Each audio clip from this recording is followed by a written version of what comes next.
쉬운 상대는 아니지만 우리 홈에서 한번 적극적으로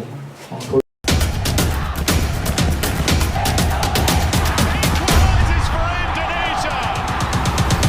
That's a sensational move that was by Tim Garuda.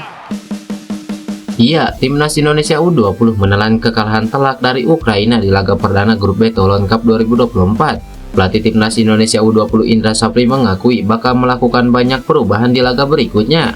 Bertanding pada malam tadi, timnas Indonesia U20 harus mengakui kehebatan Ukraina dengan skor 0-3. Meski hanya kemasukan 1 gol di babak kedua, Indra Safri mengatakan timnas Indonesia U20 tak bisa menahan tekanan yang diberikan Ukraina. Dia akan merotasi total di pertandingan selanjutnya. Dalam kekalahan dari Ukraina, timnas Indonesia U20 hanya memiliki 46% penguasaan bola serta memiliki satu peluang yang tak mengarah sasaran. Sedangkan lawannya memiliki 54% penguasaan bola serta 17 peluang dengan 6 diantaranya mengarah tepat ke gawang Ikram Al-Ghifari. Di sisi lain, Indra Safri mengakui timnas Indonesia U20 merupakan tim termuda di Toulon Cup 2024 dengan berisikan pemain berusia 17-18 tahun. Selain itu, dia menjelaskan terdapat 5 pemain yang baru bergabung kurang dari seminggu sehingga membutuhkan waktu untuk bisa menunjukkan penampilan terbaiknya. Di babak kedua, kami tidak bisa menahan tekanan. Kami akan melakukan banyak perubahan untuk pertandingan berikutnya karena kami ingin melihat semua pemain kami. Kami memiliki tim termuda di turnamen ini dengan pemain berusia 17-18 tahun. Kami ingin memberi mereka pengalaman untuk kejuaraan U20. Kami juga memiliki 5 pemain baru yang bergabung dengan kami kurang dari 5 hari yang lalu. Sebelumnya, mereka belum pernah berlatih bersama kami, ujar Indra Safri. Sementara itu, timnas Indonesia U20 tak memiliki banyak waktu beristirahat usai menelan kekalahan telak dari Ukraina, sebab Jendra Fans dan kawan-kawan bakal menghadapi Panama pada Kamis malam. Pelatih timnas Indonesia Sintayong membeberkan terkait peluang JIJS bisa bermain dalam laga menghadapi Irak di kualifikasi Piala Dunia 2026. Timnas Indonesia akan melakoni laga menghadapi Irak di Stadion Utama Gelora Bung Karno pada Kamis atau tepatnya besok sore. Dari 24 pemain yang dipanggil Sintayong untuk membela tim nasional Indonesia, masih terdapat satu nama yang belum bergabung. Dia adalah JIJS yang dikabarkan baru akan mendarat di Indonesia pada hari ini usai mengantarkan klubnya Venezia FC promosi ke Serie A atau divisi utama Liga Italia.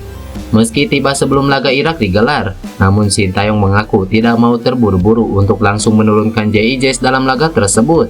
Sintayong mengatakan bahwa dirinya akan melakukan pengecekan terlebih dahulu untuk mengetahui kondisi pemain yang memiliki darah Semarang itu.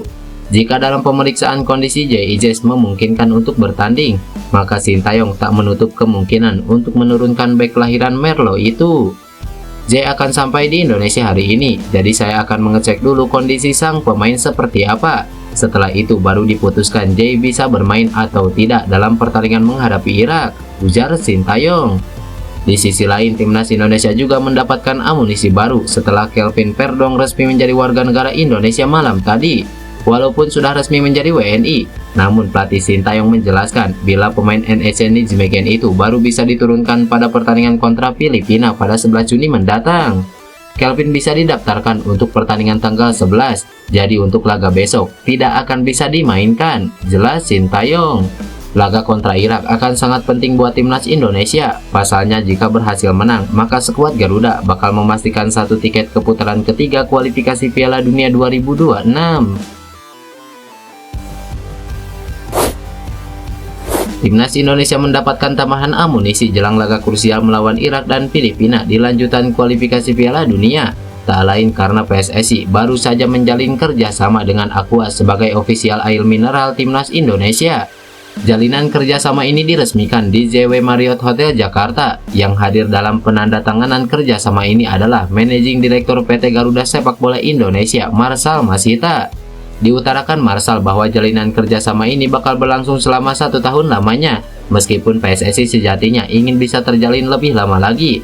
Saat disinggung mengenai nilai kerjasama, Marsal memang tidak menjawab secara gamblang. Ia hanya mengatakan bahwa kerjasama ini terjalin dengan nominal cukup besar karena Aqua menjadi rekanan resmi PSSI.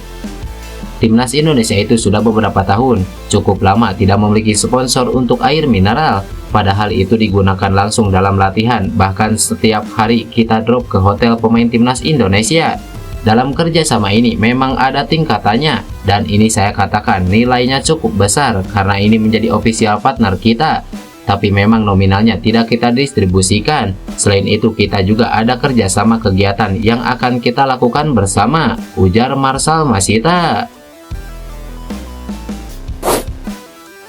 Wasit asal Australia Shaun Evans dipercaya memimpin laga Timnas Indonesia versus Irak di matchday kelima grup F kualifikasi Piala Dunia yang dilangsungkan di Stadion Utama Gelora Bung Karno besok sore. Apakah dengan ditunjuknya wasit yang satu ini bakal membantu Timnas Indonesia memenangkan pertandingan sekaligus mengunci tempat di babak ketiga kualifikasi Piala Dunia? Sekedar diketahui, Shaun Evans pernah beberapa kali mengeluarkan keputusan yang menguntungkan skuad asuhan Sintayong. Momen itu terjadi di perempat final Piala Asia U23 2024 yang mempertemukan Timnas Indonesia U23 versus Korea Selatan. Setidaknya ada 5 keputusan yang menguntungkan skuad Garuda Muda saat itu. Di laga besok sore, Shaun Evans akan didampingi asisten wasit asal Australia Godric Owen dan Kim Dae-yong Korea Selatan. Harapannya Shaun Evans kembali memberikan tuah bagi Timnas Indonesia, sekaligus membantu skuad Garuda lolos ke babak ketiga kualifikasi Piala Dunia. Ketua Umum Persatuan Sepak Bola Seluruh Indonesia Erick Thohir mengatakan kondisi lapangan Stadion Utama Gelora Bung Karno sudah bagus untuk digunakan pada pertandingan Timnas Indonesia melawan Timnas Irak. Ia mengatakan PSSI bersama Pusat Pengelola Kompleks Stadion Utama Gelora Bung Karno memiliki komitmen yang sama untuk mengatur jadwal pemanfaatan lapangan Stadion GBK untuk berbagai acara. Penjadwalan yang baik untuk memastikan agar pemanfaatan lapangan untuk acara seperti konser dan hiburan lainnya tetap berjalan, serta juga memprioritaskan juga kebutuhan pertandingan timnas. Kondisi lapangan Stadion GBK oke, recovery-nya juga baik.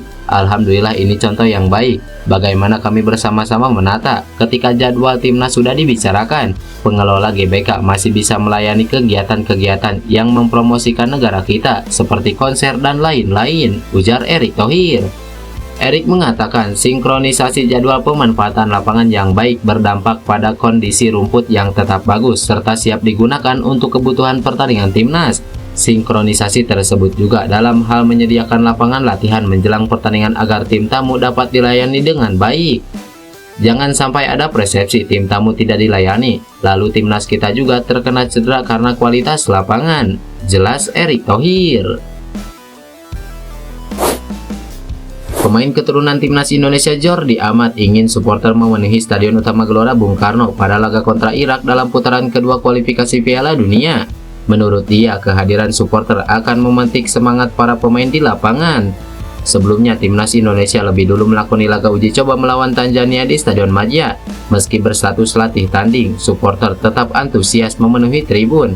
Bahkan total penonton yang hadir hampir mencapai 5.000 orang dari kapasitas stadion kurang lebih 9.000 kursi. Jordi tak menyangka pertandingan bersifat uji coba bakal tetap disaksikan supporter sebanyak itu. Ia berharap situasi serupa bakal tercipta di pertandingan melawan Irak besok. Kami merasa beruntung bisa merasakan dukungan seperti itu. Saya juga berharap hal serupa akan terjadi besok. Stadion penuh dengan dukungan supporter. Sejujurnya terasa sangat luar biasa ketika kami bermain di depan dukungan supporter. Memang kadang kami merasa lelah, tapi dukungan mereka memberi dorongan buat kami supaya tetap bekerja keras. Senang rasanya bisa bermain di sini besok, ujar Jordi Amat. Bek asal klub Johor Darut Tajim tersebut menilai duel kontra Irak menjadi pertandingan penting bagi para pemain. Ia mengakui bahwa Singa Mesopotamia merupakan tim kuat yang tidak mudah dikalahkan. Tetapi tampil di hadapan publik sendiri menurut dia bakal menjadi kesempatan berharga untuk skuad Garuda meraih kemenangan. Kami sangat menghargai Irak, begitu pula mereka. Irak juga memiliki kekuatan yang bagus di lini depan, tetapi kami tetap harus mengambil kesempatan. Apalagi kami akan bermain di kandang besok. Ada dukungan supporter, jadi kami akan berusaha memberikan yang terbaik untuk meraih kemenangan, jelas Jordi Amat.